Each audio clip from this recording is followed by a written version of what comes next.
लेकर आया हूँ आपके लिए साइंस का टॉपिक उत्सर्जन तंत्र।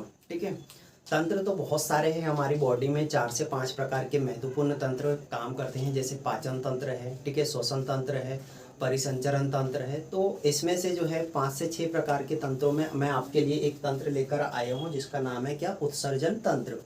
अब ये उत्सर्जन तंत्र क्या होता है और इसमें जो है कौन कौन से अंग काम करते हैं उसके बारे में हम लोग आज देखेंगे। अच्छा, खास बात यह है कि आपको जो है वीडियो बहुत अच्छी तरीके से देखना है यदि आप एजुकेशन लाइफ से जुड़े हो, मतलब कहना चाहिए पढ़ाई से संबंधित। यदि आप कुछ कोर्स कर रहे हो, कंपटीशन एग्जाम की तैयारी कर रहे हो या अदर कुछ भी कर रहे हो, ठीक है, तो आपको जानकारी तो होना चाहिए कि भाई उत्सर्जन तंत्र क्या होता है और उनके अंदर आने वाले जो अंग हैं उनके बारे में पता होना चाहिए। ठीक, तो मैं आपको आज बता रहा हूँ। आज पढ़ेंगे हम लोग क्या, एक्सक्रीटरी सिस्टम। ठीक है, या इसी को बोलते क्या, उत्सर्जन तंत्र। क्या बोलेंगे, उत्सर्जन तंत्र। ठीक है, एक्सक्रीटरी सिस्टम पढ़ेंगे आज, उत्सर्जन तंत्र पढ़ेंगे। चलो तो क्या होता है उत्सर्जन तंत्र और उत्सर्जी अंग कौन कौन से होते हैं और उत्सर्जी पदार्थ क्या होते हैं इसके बारे में देखेंगे, है ना। मैं बता दे रहा हूँ, इसकी डेफिनेशन बता दे रहा हूँ। मतलब हमारी बॉडी में जो है अनावश्यक या अनुपयोगी पदार्थ जो होते हैं उनको बॉडी से बाहर करना क्या कहलाता है, उत्सर्जन कहलाता है। और उन अनुपयोगी और अनावश्यक पदार्थों को जो अंग बाहर करता है या अंग जो है उनको बाहर करने में महत्वपूर्ण भूमिका निभाता है उसको क्या बोलते हैं, उत्सर्जी अंग बोलते हैं हम लोग। ठीक है, चलो, या आप इसको दूसरी डेफिनेशन ये बोल सकते हो कि भाई हमारे शरीर में से नाइट्रोजनी पदार्थ जैसे यूरिया है, अमोनिया को हमारे शरीर से बाहर करना क्या कहलाता है, क्या कहलाता है, उत्सर्जन कहलाता है। ये दूसरी परिभाषा हो सकती है। ठीक, चलो, इसमें जो है मुख्य हम देखेंगे क्या क्या देख सकते हैं। देखिए, सबसे पहले महत्वपूर्ण अंग देखेंगे वृक्क, किडनी। ठीक, दूसरा देखेंगे यकृत, लीवर। तीसरा हो जाएगा त्वचा, स्किन। ठीक है, चौथा क्या हो जाएगा, बढ़ियात, ठीक है, लार्ज इंटेस्टाइन। और एक और क्या बचेगा, वृक्क हो गया, यकृत हो गया, त्वचा हो गया, बढ़ियात हो गया, एक और बच गया क्या, फेफड़ा। ठीक है, लंग्स। ठीक, तो ये मुख्य जो है उत्सर्जी अंग है और ये कहीं ना कहीं कोई ना कोई चीज का क्या करते हैं, उत्सर्जन करते हैं। अब कौन कौन सा अंग जो है किन किन चीजों का उत्सर्जन करता है मैं आपको बता रहा हूँ। जैसे वृक्क है, किडनी है, ठीक है, तो वृक्क किडनी क्या करता है, ये क्या करता है, पेशाब का निर्माण करता है। किसका, पेशाब का निर्माण। यदि आपसे पूछा जाए कि पेशाब का निर्माण कौन करता है तो वृक्क करता है। वो कैसे करता है मैं अभी आपको बता रहा हूँ आगे। ठीक है, अच्छा, दूसरा और क्या हो सकता है इसका काम, हाँ, यूरिया अमोनिया को बाहर करना। ठीक है, यूरिया को हमारे शरीर से बाहर करना। ठीक है, ये किसका काम होता है, वृक्क का काम होता है। यकृत का काम क्या होता है, यकृत का काम होता है अमोनिया को यूरिया में बदलना। ठीक है, अमोनिया को यूरिया में बदलने का काम किसका होता है, यकृत का होता है, ना कि यूरिया को अमोनिया में, ये याद रखना। ठीक है, त्वचा का क्या काम होता है, त्वचा किन चीजों का उत्सर्जन करती है, जैसे पसीना है, सीबम है, इसका उत्सर्जन जो है वो त्वचा करती है। जैसे मान के चलो कौन सी ग्रंथियां होती है, जैसे श्वेत ग्रंथि होती है, श्वेत ग्रंथि। ठीक है, तो श्वेत ग्रंथि से क्या निकलता है, पसीना। श्वेत ग्रंथि से निकलता है पसीना। एक और ग्रंथि होती है जिसको बोलते हैं तैली ग्रंथि। कौन सी ग्रंथि, तैली ग्रंथि। इस तैली ग्रंथि से निकलता है सीबम। क्या निकलता है, सीबम। अब ये क्या होता है सब बताऊंगा मैं अभी, है ना। चलो, फिर देखेंगे क्या, बड़ी आंत, लार्ज इंटेस्टाइन। तो ये बड़ी आंत जो है वो, इसका ज्यादा कोई काम नहीं होता है, अपशिष्ट पदार्थों को बाहर करती है। अपशिष्ट पदार्थों को क्या करना, बाहर करना, बॉडी से बाहर निकालना। ठीक है, लंग्स, फेफड़े का क्या काम होता है, फेफड़ों का काम होता है जैसे आपने श्वास लिए, ठीक है, बॉडी में यदि श्वास ग्रहण किए तो वापस जो है बाहर करना, मतलब कार्बन डाइऑक्साइड की जो मात्रा है वो बॉडी से बाहर करना। या आप बोल सकते हो जलवाष्प का भी जो है उत्सर्जन करते हैं। जैसे ठंडी के दिनों में आपने देखे होंगे कि बॉडी में से क्या निकलता है, धुआं निकलता है। ठीक, तो ये फेफड़ा क्या करता है, जलवाष्प को उत्सर्जन करेगा, जलवाष्प, वायु को बाहर करेगा। ठीक, तो देख लिया हम लोगों ने कितने अंग हैं, 5 मुख्य अंग हैं जो उत्सर्जन तंत्र का एक हिस्सा है, भाग है ना। वृक्क देख लिए, वृक्क क्या करेगा, यूरिया को हमारी बॉडी से बाहर करेगा, पेशाब का निर्माण करेगा, पेशाब के माध्यम से यूरिया को बाहर करेगा, ठीक।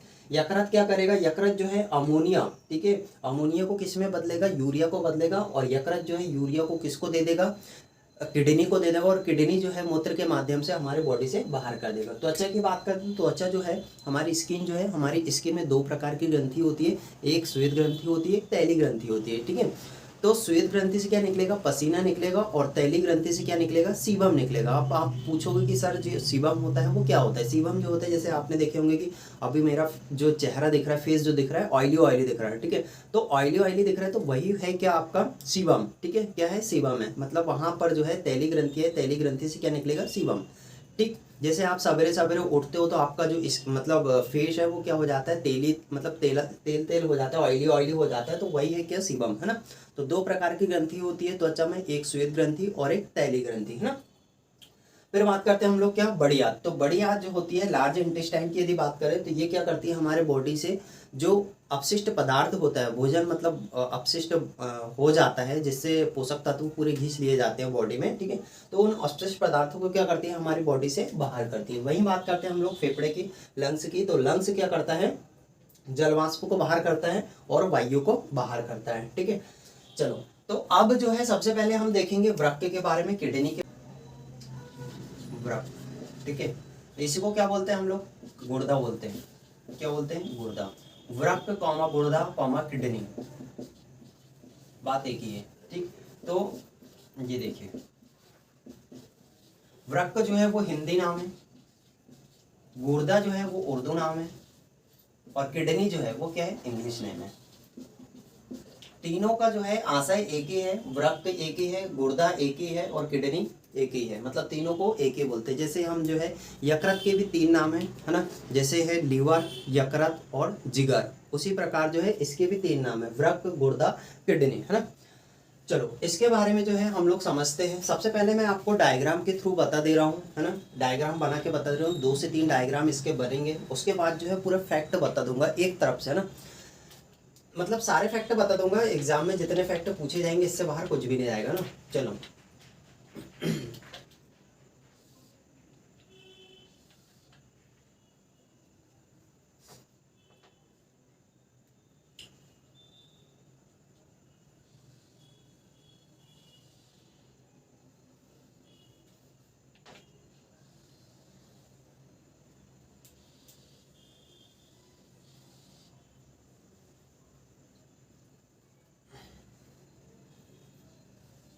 ठीक है, ये क्या बना दिया मैंने, 2 किडनी बना दिया, 2 वृक्क बना दिया, ठीक। यहीं पर जो है भैया क्या होती है, यहीं पर 2 ग्रंथियां होती है, जिसको बोलते हैं क्या, अधिवृक्क, अधिवृक्क ग्रंथि, ठीक है। कौन सी ग्रंथि भाई, अधिवृक्क ग्रंथि। ये इसी को बोलते हैं क्या, adrenal, adrenal gland, adrenal gland. तो एड्रिनल ग्लैंड जो होती है वो किसके ऊपर होती है, ये वृक्क के ऊपर होती है, किडनी के वृक्क, किडनी के ऊपर होती है, यहीं पर लगी होती है, छोटी छोटी होती है, ठीक। इसकी खास बात ये है कि अधिवृक्क ग्रंथि से हार्मोन निकलते हैं, जैसे एड्रिनलिन हार्मोन, ठीक है। तो एड्रिनलिन हार्मोन जो है वो एड्रिनल ग्लैंड से निकलता है, और इसी एड्रिनलिन हार्मोन को क्या बोलते हैं, लड़ो और उड़ो hormone, flight and fight hormone जो है इसी एड्रिनलिन हार्मोन को कहा जाता है, या इसी को क्या बोलते हैं, आपातकालीन हार्मोन बोलते हैं, ठीक है। क्या बोलते हैं, आपातकालीन। इसका उपयोग क्या होता है मैं बाद में बताऊंगा, अभी सिर्फ ये यहाँ पे समझो, है ना।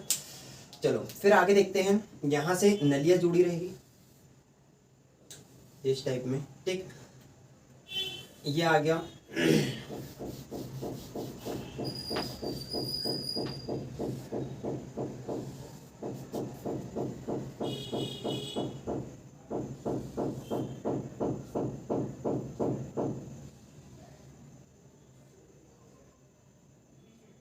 चलो, ये मूत्र नलिका, क्लियर। ये क्या हो जाएगा, किडनी, ठीक। ये इसको बोलते हैं यूरेटा, ठीक है। ये क्या हो जाएगा, ब्लैडर, मूत्राशय, ये इसी को बोलते हैं क्या, ब्लैडर। भाई आ रहा है कि नहीं देखना इसको, इसके नीचे नहीं आएगा, नहीं आएगा। तो आगे चलो ब्लैडर बस नहीं आएगा। ब्लैडर आया कि नहीं? मूत्राशय वैसा यानी कि कट गया वो। हाँ सही है। ठीक ठीक देखते हैं। ये क्या हो जाएगा? मूत्र मार्ग। मूत्र मार्ग ये नीचे वाला पार्ट और ऊपर वाला क्या? मूत्राशय है ना। मूत्र मार्ग को क्या बोलेंगे? यूरेथ्रा। क्या बोलेंगे? यूरेथ्रा बोलेंगे मूत्र मार्ग को, ठीक है। और मूत्र नली को यूरेटा, और मूत्राशय को ब्लैडर, और किडनी या इसी को बोलेंगे क्या? वृक्क। ठीक, तो देखो किडनी जो है ये है, और इससे जो है रक्त क्या होता है? फिल्टर होता है। रक्त जो है वो छनता है, हमारी बॉडी में रक्त छनता है, और छनने के बाद जो है, अब बता रहा हूँ कितना छनता है, कैसा क्या होता है, आगे की प्रोसेस बता रहा हूँ, सब बताऊंगा ना। तो 1 मिनट में जो है भाई 125 ml जो है रक्त को छानता है, कौन? किडनी, ठीक है। और एक दिन में लगभग 180 लीटर ये रक्त छानता है ना। 180 लीटर में से प्रतिदिन जो है वो लगभग 1.5 लीटर जो है, 1.5 लीटर मूत्र का निर्माण होता है। और मूत्र का निर्माण होता है तो वो यहाँ से आता है, इन नलियों के द्वारा आता है, और यहाँ पर मूत्राशय में आके क्या हो जाता है? जमा हो जाता है। जब आपकी इच्छा है वो मूत्र आप क्या कर सकते हो? त्याग सकते हो। ठीक, चलो इतना समझ में आया। ये क्या है? किडनी है। और किडनी कहाँ पर रहेगी? पीछे रहेगी, मतलब कहना चाहिए यकृत के पास ही रहेगी, यकृत के पीछे साइड रहेगी थोड़ी, ठीक है। रीढ़ की हड्डी के सामने और यकृत के थोड़े पीछे साइड, ठीक। अच्छा, दूसरी खास बात ये है कि ये थोड़ी सी नीचे झुकी हुई होती है, थोड़ी सी झुकी हुई होती है, इससे ज़्यादा थोड़ी झुकी हुई होती है यकृत की वजह से, ऊपर यकृत होता है ना। चलो ये बना दिए सिंगल किडनी मैंने।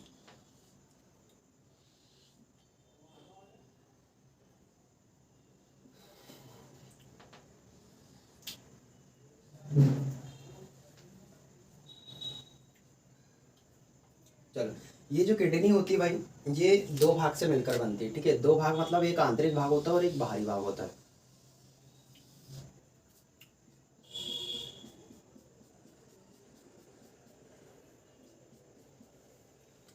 बाहरी भाग को क्या बोलते हैं? कॉर्टेक्स बोलते हैं।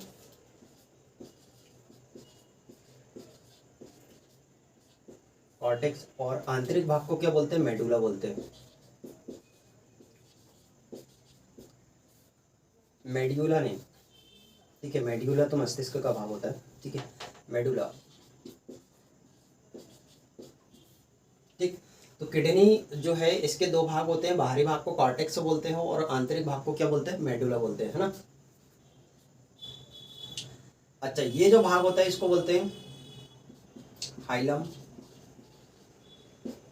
रेनम। क्या बोलते हैं? हाइलम रेनम बोलते हैं, ठीक। मतलब ये यहाँ से जो नली है इसको बोलते हैं हाइलम रेनम। सबसे ज्यादा यदि यूरिया की बात करते हैं भाई, तो यही वाले हिस्से में होता है सबसे ज्यादा यूरिया। यदि आपसे पूछा जाए कि सबसे ज्यादा यूरिया जो है वो किडनी के किस भाग में होता है, तो ये हाइलम रेलम, मतलब जहाँ पर स्टार्टिंग, यहाँ पर ये स्टार्टिंग पॉइंट जो होता है यहाँ पर सबसे ज्यादा यूरिया होता है, ठीक। अच्छा, एक बार एग्जाम में ये भी पूछा गया था कि हाइलम रेलम जो है, हाइलम रेनम, ये किसका भाग है? तो हाइलम रेनम जो है ये किसका भाग है? किडनी का भाग है, ठीक। चलो फिर आगे देखते हैं हम लोग।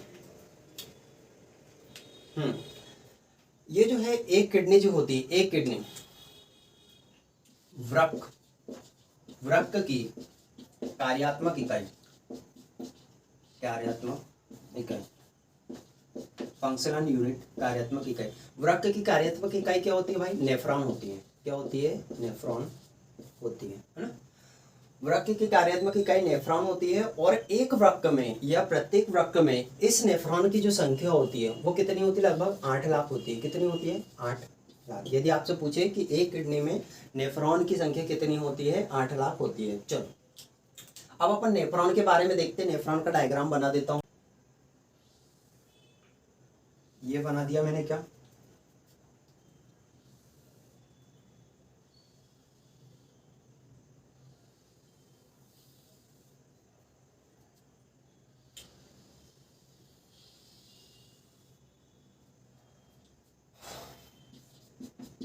बोमेन संपुट, ये होता है बोमेन संपुट, ठीक है।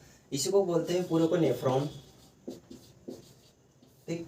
और यहाँ पर जो है इसको बोलते हैं क्या? एक शब्द उपयोग किया जाता है जिसको बोलते हैं ग्लोमेरुलस। क्या बोलते हैं? ग्लोमेरुलस। ग्लोरे ग्लोमेरुलस जो है वो कौन सा भाग हो जाएगा, ये स्टार्टिंग पॉइंट हो जाएगा, बोमेन संपुट उसके बाद वाला भाग हो जाएगा, और ये क्या हो जाएगी, एक नली हो जाएगी। ठीक, चलो इसका जो काम होता है वो क्या होता है, ग्लोमेरुलस का काम क्या होता है, ग्लोमेरुलस का काम होता है रक्त को छानना, रक्त को छानना। रक्त को छानने का काम किसका होता है, ग्लोमेरुलस का होता है। ठीक है, और रक्त को छान के भी ये क्या करेगा, वापस कर देगा। रक्त को छानना प्लस रक्त को वापस करना। ठीक है, रक्त को छानेगा और रक्त को वापस करेगा। किंतु ये जो छानेगा ना भाई, इसमें से जो है कुछ जो है आवश्यक तत्व आगे चले जाएंगे, आगे चले जाएंगे मतलब इधर साइड चले जाएंगे। ठीक है, तो बोमेन संपुट का काम क्या होगा, इस बोमेन संपुट का काम क्या होगा, आवश्यक तत्वों को वापस करेगा। ये आवश्यक, या इसी को बोल दो क्या, उपयोगी। आवश्यक या उपयोगी, आवश्यक उपयोगी तत्वों को वापस मतलब ब्लड में फिर से वापस भेजेगा। ठीक, अच्छा नेफ्रॉन क्या करेगा, नेफ्रॉन जो है ये मूत्र का निर्माण यहाँ पे हो जाएगा, मूत्र को शरीर से बाहर। ठीक है, मूत्र को शरीर से बाहर। देखो सबसे पहले हम लोगों ने क्या देखा, किडनी की आकृति देखी है ना, बॉडी में किडनी कैसी होती है। ठीक, उसके बाद मैंने सिंगल किडनी बना के बताया उसको आपको। ठीक है, और सिंगल किडनी बताया तो सिंगल किडनी में मैंने बताया कि कितने नेफ्रॉन होते हैं, कितने नेफ्रॉन होते हैं, एक किडनी में 8 लाख नेफ्रॉन होते हैं। तो ये पूरा डायग्राम जो है वो नेफ्रॉन का है। नेफ्रॉन में जो है पहला भाग ग्लोमेरुलस कहलाता है, दूसरा बोमेन संपुट कहलाता है, और ये नली कहलाती है। ठीक है, नली होती है ये वाली। ठीक, तो ग्लोमेरुलस का जो काम होता है वो क्या होता है, रक्त को छानना। ठीक है, रक्त को छानने के यदि काम पूछे तो ग्लोमेरुलस। ठीक, रक्त को छान के वापस करेगा, ये फिर से वापस उधर भेजेगा, इधर नहीं भेजेगा, है ना।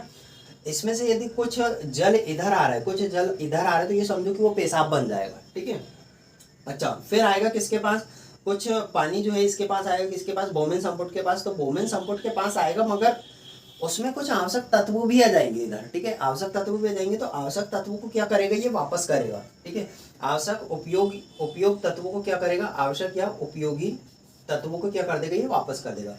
हाँ, उसके बाद जो है इसमें अनुपयोगी तत्व बचेंगे। ठीक है, जैसे यूरिया है तो ये इसमें बचेंगे, तो ये क्या बन जाएगा, एक प्रकार का पेशाब बन जाएगा, मूत्र बन जाएगा, और ये जो है ये मूत्र नलिका के द्वारा जो है बॉडी से बाहर कर दिया जाएगा। समझ में आया नेफ्रॉन के बारे में, ये होता है नेफ्रॉन का डायग्राम। मैंने सिंगल किडनी का डायग्राम बताया आपको, 2 किडनी का डायग्राम बताया, है ना। अब जो देखेंगे भाई किडनी के बारे में, एक तरफ से पूरी जानकारी देखेंगे, किडनी जो है वो मतलब कहना चाहिए ऐसी जानकारी देखेंगे कि आपको भी मजा आएगा उसमें पढ़ने की, कि भाई किडनी जो है इतना इंटरेस्टिंग टॉपिक है, और इसमें जो है इतनी चीज़ें हमको जानकारी मिली, इतनी सारी जानकारी मिली। ठीक है, ये जो डायग्राम आपने तीनों समझे, इसको अच्छे से समझना। पहला डायग्राम, फिर दूसरा डायग्राम, और ये तीसरा डायग्राम, है ना। सिस्टम से बताया मैंने, पहला बड़ा, फिर उससे थोड़ा छोटा, और ये सबसे छोटा। ठीक, अब देख लेते हैं एक तरफ से अपन किडनी के बारे में। मेल या फीमेल में जो है किडनी की संख्या कितनी होती है भाई, 2 होती है, इतनी याद रखना आपको। ठीक है, बचपन से ही होती है, किसी किसी में एक भी होती है। ऐसा नहीं है कि पैदा हुए हो और 2 किडनी रहेगी, जरूरी नहीं है। मगर रेयर कंडीशन में 100 में से एक ऐसा होता है जिसमें जो है मतलब एक ही किडनी होती है ना। चलो पहला देखते हैं, किडनी जो होती है इसका वजन जो होता है भैया, लगभग ये मान के चलो कि 120 से लेकर 170 ग्राम तक जो है इसका वजन होता है। यदि आपसे पूछा जाए कि किडनी का वजन कितना होता है, 120 से लेकर 170 ग्राम तक इसका वजन होता है। मगर साधारणतः एग्जाम में जो पूछा जाता है भाई, वो याद रखना 140 ग्राम सर्टिफाइड आता है ना। 140 ग्राम जो है वो वजन होता है, ये ऑप्शन में होता है, तो 140 आपको लगाना है। मगर मैं बता दे रहा हूँ, मतलब कहना चाहिए व्यक्ति के हिसाब से, मतलब जो जिसके इसमें किडनी है उसके हिसाब से बता रहा हूँ कि 120 से लेकर 170 ग्राम तक इसका वजन होता है। अच्छा, ये जो वजन होता है ये एक किडनी का होता है, याद रखना। कितनी किडनी का, एक किडनी का, ना कि दोनों किडनी का, है ना। यहाँ पे आप लिख भी सकते हो कि एक किडनी, एक वृक्क का वजन। ठीक है, एक वृक्क का वजन जो है वो 120 से लेकर 170 ग्राम तक होता है, ये याद रखना। ठीक, चलो दूसरा फैक्ट देखते हैं, क्या एक किडनी से काम चल सकता है, बताइए, क्या एक किडनी से काम चल सकता है? हाँ, चल सकता है। एक किडनी से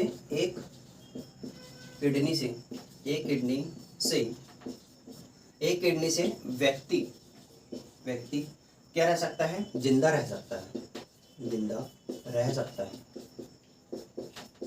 एक किडनी से जो है व्यक्ति जिंदा रह सकता है। जिंदा रहने के साथों साथ उसकी सारी जो दैनिक क्रिया है वो आसानी से संपन्न हो सकती है, कोई दिक्कत वाली बात नहीं होती। मगर दूसरी होना चाहिए, है ना। एक नहीं है, कोई दिक्कत नहीं है, आपने किसी अपने परिचित को दे दिए, ठीक है, किसी को मतलब किडनी जो है किसी व्यक्ति को दे दिए, किसी व्यक्ति की किडनी खराब हुई थी तो उसको दे दिए, तो आपके पास एक होना जरूरी है ना। तो एक रहेगी तो एक में काम चल जाएगा, कोई दिक्कत वाली बात नहीं है, मगर दोनों दोनों नहीं रहेगी तो फिर दिक्कत हो सकती है ना। चलो अगली बात करते हैं इसके किडनी की। इसका काम क्या होता है बताओ? रक्त को छानना, रक्त को छानना, रक्त को छानना इसका काम होता है, प्लस पेशाब निर्माण, पेशाब निर्माण प्लस रक्त को छानना इसका मुख्य काम होता है, ठीक। क्योंकि देखो रक्त को छानना ये किसका काम होता है? किडनी का काम होता है, ठीक है। रक्त को पंप करना किसका काम होता है? रक्त को पंप करना हार्ट का काम होता है, हृदय का काम 120 की स्पीड से भेजेगा और 80 की स्पीड से वापस आएगा रक्त, ठीक है। और यदि बात करते हैं रक्त को शुद्ध करने का काम किसका होता है? रक्त को शुद्ध करने का काम जो होता है वो फेफड़े का होता है, लंग्स का होता है। मतलब यदि रक्त में ऑक्सीजन गैस मिल जाती है तो ये मान के चलो कि रक्त क्या हो जाता है? शुद्ध हो जाता है, ठीक है। अच्छा, और देखो इसमें क्या क्या खासियत है। यदि आपको किडनी ट्रांसप्लांट करनी है तो कितना टाइम चाहिए? लगभग 48 घंटे, ठीक है। किडनी ट्रांसप्लांट में, किडनी ट्रांसप्लांट में 48 घंटे का समय होता है, या 48 घंटे में आप कर सकते हो, समय होता है। और क्या है किडनी के बारे में बताइए? किडनी के बारे में जैसे हम लोगों ने देखे, और क्या इसमें दो भाग होते हैं, बाहरी भाग को कॉर्टेक्स बोलते हैं और आंतरिक भाग को क्या बोलते हैं? मेडुला बोलते हैं। अच्छा, एक इम्पोर्टेंट और है, किडनी का बाहरी भाग कॉर्टेक्स व आंतरिक भाग, अरे यार आंतरिक भाग क्या कहलाता है? मेडुला कहलाता है, क्लियर। चलो फिर देखते हैं अगला फैक्ट जो है, 1 मिनट में तो जो है 125 ml मिलीलीटर 125 मिलीलीटर रक्त क्या करेगा? ये निस्पंदन करेगा या फिल्टर करेगा, रक्त छानेगा, ठीक है। यदि आपसे पूछा जाए कि किडनी जो है वो 1 मिनट में कितने ml रक्त को छानती है, तो याद रखना कितने ml? 125 ml रक्त को छानती है। और एक दिन में कितने को छानेगी? जैसे देखो आपको क्या करना है कि एक दिन में जो है 1 मिनट में 125 ml, तो एक दिन में जो है 1 घंटे में कितने मिनट होते हैं? 60 मिनट होते हैं, ठीक है। तो 24 × 60 कर दो, ठीक है। 24 × 60 कितना हो जाएगा? देख लेना आप, 24 × 60 कर दो, ठीक है। तो वो किस में कन्वर्ट हो जाएगा बताओ? मिनट में कन्वर्ट हो जाएगा, ठीक है। अब मिनट में कन्वर्ट हो जाएगा तो उस मिनट को क्या कर दो तुम? इससे गुना कर दो, सारे मिनट बन जाएंगे। तो 125 से गुना कर दो, और 125 से गुना करके फिर लीटर में कन्वर्ट करना है, तो 1000 से तुम डिवाइड कर दो। तो लगभग ये मान के चलो कि 180 लीटर, लगभग नहीं करेक्ट ही होता है, 180 लीटर जो है वो प्रतिदिन, 180 लीटर प्रतिदिन क्या करता है? रक्त छानने का काम करता है, ठीक है। 180 लीटर रक्त छानेगा।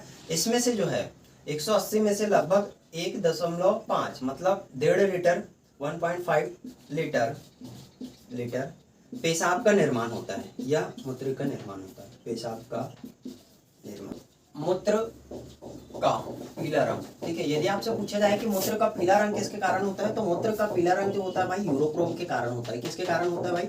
यूरोक्रोम के कारण होता है। और ये जो यूरोक्रोम होता है ना भाई, ये हीमोग्लोबिन के विखंडन के कारण बनता है। किसके कारण? हीमोग्लोबिन के विखंडन के कारण यूरोक्रोम का निर्माण होता है। और ये हीमोग्लोबिन जो होता है ना भाई, ये एक प्रकार का प्रोटीन होता है। क्या होता है? प्रोटीन होता है, संवाहक प्रोटीन होता है। जब मैं पढ़ाऊंगा प्रोटीन तो उसमें बता दूंगा, ठीक है। तो अभी याद रखो, मूत्र का जो पीला रंग होता है वो किसके कारण होता है? यूरोक्रोम के कारण होता है। यूरोक्रोम जो है वो क्या होता है? हीमोग्लोबिन रक्त में पाया जाता है, ठीक है, जिसके कारण जो है रक्त का लाल रंग होता है, ठीक है।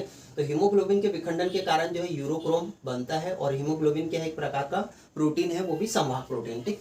चलो आगे बात करते हैं हम लोग मूत्र की पीएच वैल्यू की। यदि बात करते हैं मूत्र का पीएच मान, ठीक है। पोटेंशियम ऑफ हाइड्रोजन की बात करते हैं, पोटेंशियल ऑफ हाइड्रोजन, मूत्र का पीएच मान। मूत्र का पीएच मान ये मान के चलो कि 6 होता है। कितना होता है? 6 होता है। मतलब ये क्या बोल सकते हो आप इसको? अम्लीय अम्लीय होता है। क्या होता है? अम्लीय होता है। मतलब सेवन से यदि नीचे रहेगा तो वो क्या हो जाएगा? अम्लीय हो जाएगा, एसिड हो जाएगा, ठीक है। सेवन रहेगा तो क्या हो जाएगा? न्यूट्रल हो जाएगा, उदासीन हो जाएगा। और सेवन से ऊपर हो जाएगा तो वो बेस हो जाएगा, ये क्षार हो जाएगा, ठीक है। तो मूत्र का पीएच मान कितना होता है? 6, मतलब अम्लीय होता है, ठीक। और क्या देख सकते हैं अपन? अच्छा, वृक्क में, किडनी में जो पथरी बन जाती है, पथरी देखो 2 से 3 जगह हो सकती है। जैसे यकृत में हो जाती है पथरी, ठीक है। और कहाँ हो जाती है? पित्ताशय में पथरी हो जाती है, ठीक। और कहाँ हो जाती है? किडनी में पथरी हो जाती है, ठीक है। तो किडनी में बनने वाली पथरी किसकी होती है? ये होती है कैल्शियम ऑक्जिलेट की। किसकी बनी होती है? Calcium oxalate. यदि आपसे पूछा जाए कि पथरी जो है वो किसकी बनी होती है, तो कैल्शियम ऑक्जिलेट की बनी होती है, ठीक है। चाहे वो पथरी किडनी में बने, चाहे यकृत में बने, चाहे पित्ताशय में बने, बनेगी तो किससे? वो कैल्शियम ऑक्जिलेट से बनेगी, ये याद रखना है, ठीक है। और क्या देख सकते हैं हम लोग इसमें? वृक्क के बारे में बताइए।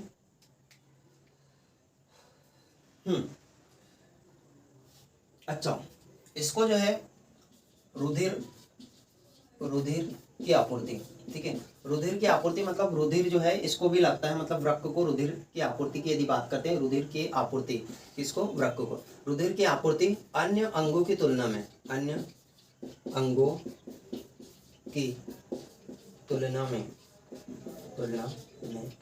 अधिक, ठीक है। रुधिर की आपूर्ति जो रहेगी वो अन्य अंगों की तुलना में इसको ज्यादा लगेगी। क्लियर? चलो, तो इतने फैक्ट मेरे हिसाब से काफी है वृक्क के बारे में, किडनी के बारे में जानने के लिए। मैंने आपको एक तरफ से बता दिया, बिल्कुल, है ना। मूत्र का पीला रंग जो है वो यूरोक्रोम के कारण होता है। यूरोक्रोम हीमोग्लोबिन है, ठीक है। हीमोग्लोबिन जो है एक प्रकार का प्रोटीन है, इसके विखंडन के कारण यूरोक्रोम बनता है। हीमोग्लोबिन क्या है? प्रोटीन है। प्रोटीन कैसा? संवाहक प्रोटीन। जैसे प्रोटीन के भी प्रकार है, पोषक प्रोटीन, तो पोषक प्रोटीन में क्या जाएगा? ग्लूटीन्स आ जाएगा, है ना, पार्लेमिन्स आ जाएगा। फिर आ जाएगा निर्माण प्रोटीन। निर्माण प्रोटीन में जैसे नाखून और बाल किसके बने होते हैं? केराटिन के बने होते हैं। उसी प्रकार ये हीमोग्लोबिन जो है संवाहक प्रोटीन, संवाहक मतलब एक स्थान से दूसरे स्थान पर ले जाने वाले जो चीज़ है उसको बोलते हैं संवाहक। तो हीमोग्लोबिन जो है वो संवाहक प्रोटीन के अंतर्गत आता है, क्योंकि अपने साथ जो है ऑक्सीजन के अणु को ले जाता है रक्त में, ठीक है। तो देखो ये संवाहक प्रोटीन का उदाहरण हो गया। फिर देखते हैं मूत्र का पीएच मान जो होता है वो कितना होता है? 6 होता है, ठीक है। इसको कैसे याद रख सकते हो आप? कि भाई जैसे पेशाब कर देता है कोई व्यक्ति, पेशाब कर देता है तो आप बोलते हो कि 6 गंदा है, ठीक है। तो उससे आप याद रख सकते हो कि पीएच वैल्यू जो है इसकी कितनी है? 6 है, ठीक। अच्छा, किडनी में बनने वाली जो पथरी होती है कैल्शियम ऑक्जिलेट की होती है। कुछ पथरी कुछ नहीं होती है, एक पत्थर जैसा टुकड़ा होता है, छोटा टुकड़ा होता है। ये इसको mm में मापा जाता है। किस में मापा जाता है? mm में मापा जाता है। 2 mm की होती है, 4 mm की होती है, 5 mm की होती है, 6 mm की होती है। 9 mm से नीचे होना चाहिए, ठीक है। 9 mm से यदि बड़ी होगी तो फिर दिक्कत वाली बात है। 9 mm से बड़ी नहीं होना चाहिए कैल्शियम। ये होता क्यों है? जैसे दूषित पानी पीने से, या दूषित मतलब भोजन ठीक तरीके से ना करने से, है ना, साफ सफाई ना रखने से, ठीक है, उसके कारण जो है ये पथरी हो जाती है अक्सर। चलो फिर बात करते हैं रुधिर की आपूर्ति अन्य अंगों की तुलना में इसको क्या होती है भाई? अधिक होती है ना। चलिए, तो इसमें देख लीजिए मुख्य उत्सर्ज्य पदार्थ देख लेते हैं ना। मुख्य उत्सर्ज्य पदार्थ इसके लिए देख रहे हैं क्योंकि हम लोग क्या पढ़ रहे हैं? उत्सर्जन तंत्र ही पढ़ रहे हैं, ठीक है। तो उत्सर्जन तंत्र के अंतर्गत जो है मुख्य उत्सर्ज्य पदार्थ हमको जानना जरूरी है ना। देखो पादप जो होते हैं, हम लोगों को पता नहीं होता कि भाई पादप भी कोई चीज़ जो है वो अपनी बॉडी से बाहर करते हैं ना। मगर पादप जो है वो उत्सर्ज्य पदार्थ के रूप में क्या बाहर करते हैं? लासा बाहर करते हैं, या इसी को बोलते हैं गोंद, ठीक है। आपने देखे होंगे अक्सर पेड़ पौधों पर गोंद जो है वो बाहर निकलता है, तो एक प्रकार का क्या है? उत्सर्ज्य पदार्थ है। क्लियर? पादप में उत्सर्ज्य पदार्थ क्या होता है? गोंद होता है। फिर दूसरा होता है, इसको बायोलॉजी में बोलते हैं यूरियोटैलिक, ठीक है। यूरियोटैलिक मतलब, टैलिक का मतलब होता है क्या? त्याग देना। क्या होता है? त्याग देना। त्याग देना मतलब बाहर, बॉडी से बाहर करना, ठीक है, त्याग देना। यूरियोटैलिक मतलब ये जो जीव रहेंगे वो यूरिया का उत्सर्जन करेंगे। किसका? यूरिया का। जैसे मैंने बताया कि यकृत जो है वो अमोनिया को यूरिया में बदलेगा, और फिर जो है वो यूरिया जो है वो किसके पास चला जाएगा? किडनी के पास, ठीक है। अब किडनी जो है मूत्र नलिका के माध्यम से मूत्राशय में भेज देगा, और मूत्राशय जो है वो मूत्र मार्ग के द्वारा पेशाब के माध्यम से किसको बाहर कर देगा? यूरिया को बाहर कर देगा। मतलब यूरिया का उत्सर्जन यदि बात करें, ठीक है, तो वो किस में जाता है? स्तनधारी। स्तनधारी में क्या जाता है? मानव, ठीक है। तो स्तनधारी के अंतर्गत क्या जाता है? मानव। मतलब कहना चाहिए ऐसा नहीं कि भाई स्तनधारी के अंतर्गत महिलाएं ही आती है। महिलाएं जो है वो, महिलाएं भी आती है और पुरुष भी आते हैं स्तनधारी के अंतर्गत। ऐसा नहीं कि हमारे इसमें स्तन नहीं होते। हमारे इसमें भी स्तन होते हैं, लगभग ये मान के चलो कि 12 साल की उम्र तक, कितने साल की, 12 साल की उम्र तक जो है वो सेम ही रहता है, मतलब कहना चाहिए जो बच्चे होते हैं वो सेम ही रहते हैं। किंतु 12 साल के बाद जो है महिलाओं में जो है, लड़कियों में जो है स्तन ग्रंथियां होती है, स्तन ग्रंथियों के कारण जो है उनके स्तन जो है, स्तन में वृद्धि होती है। हमारे मतलब जो मेल होता है, मेल में स्तन की वृद्धि नहीं होती। बाकी जो है स्तनधारी दोनों होते हैं, ठीक है। ऐसा नहीं कि भाई पुरुष स्तनधारी नहीं होता, पुरुष भी स्तनधारी होता है, मगर पुरुष में क्या नहीं होती है, स्तन ग्रंथियां नहीं होती है, ठीक है। सिर्फ ये अलग है, ठीक। चलो, तो मानव जो है वो किस चीज को उत्सर्जन करेंगे भाई, यूरिया का उत्सर्जन करेंगे, ये याद रखना। और किस में आएगा, यूरियोटैलिक के अंतर्गत आएगा, ये इंपॉर्टेंट है। फिर बात करते हैं यूरिकोटैलिक। क्या, यूरिकोटैलिक। तो यूरिकोटैलिक में यूरिक एसिड का उत्सर्जन करेंगे। किसका, यूरिक एसिड। इसमें क्या आ जाएगा, पक्षी आ जाएगा और सरीसृप आएगा। एबेस क्लासेस पक्षी वर्ग, और सरीसृप या सरीसृप वर्ग बोल सकते हो, या इसी को क्या बोलते हो, रेप्टाइल्स क्लास बोल सकते हो, ठीक है, सरीसृप वर्ग। चलो, सरीसृप में क्या आ जाएगा, रेंगने वाले जीव, रेंगने वाले जैसे छिपकली है, मगरमच्छ है, सांप है, तो ये सब सरीसृप के अंतर्गत आएंगे। अम्योनोटैलिक, अगला है क्या, अमोनोटैलिक। अमोनोटैलिक मतलब ये अमोनिया का उत्सर्जन करेंगे, अमोनिया का उत्सर्जन करेंगे, तो इसमें क्या जाएगा, मछली आ जाएगा और कीट वर्ग आ जाएगा, ठीक है। फिर क्या है, ग्वानोटैलिक। ग्वानोटैलिक में एक पदार्थ होता है ग्वानिन, ठीक है। तो ग्वानिन का उत्सर्जन कौन करेगी, मकड़ी करेगी केवल, क्या कौन करेगी, मकड़ी, ठीक। तो इतनी चीजें आपको क्लियर हुई मेरे हिसाब से। हम लोगों ने आज देखे क्या, उत्सर्जन तंत्र। और उत्सर्जन तंत्र में मुख्य रूप से हम लोगों ने किसको पढ़े, किडनी के बारे में पढ़े। किडनी के बारे में मैंने आपको सारी संपूर्ण जानकारी बता दी है। इससे बाहर मेरे हिसाब से कुछ भी नहीं आएगा। इसको पढ़ लो, आप एक बार लिख लो, 2 बार लिख लो, पढ़ लो इसको अच्छे से, ठीक है। अच्छा, जो पढ़ रहा है वो भी पढ़े, और जो नहीं भी पढ़ रहा है, मतलब कहना चाहिए जैसे गाँव में रहते हैं, घर में रहते हैं, तो वो भी इस चीज़ को देखे, क्योंकि एजुकेशन सेक्टर में तो ये फायदेमंद है ही है, मतलब एजुकेशन सेक्टर में तो फायदेमंद है ही है, मगर नॉर्मल जानकारी के लिए ये चीज़ें भी आपको पता होना चाहिए, ठीक है। चलिए, तो बस आज के लिए इतना ही, मिलते हैं नेक्स्ट वीडियो में, ठीक है। Thank you.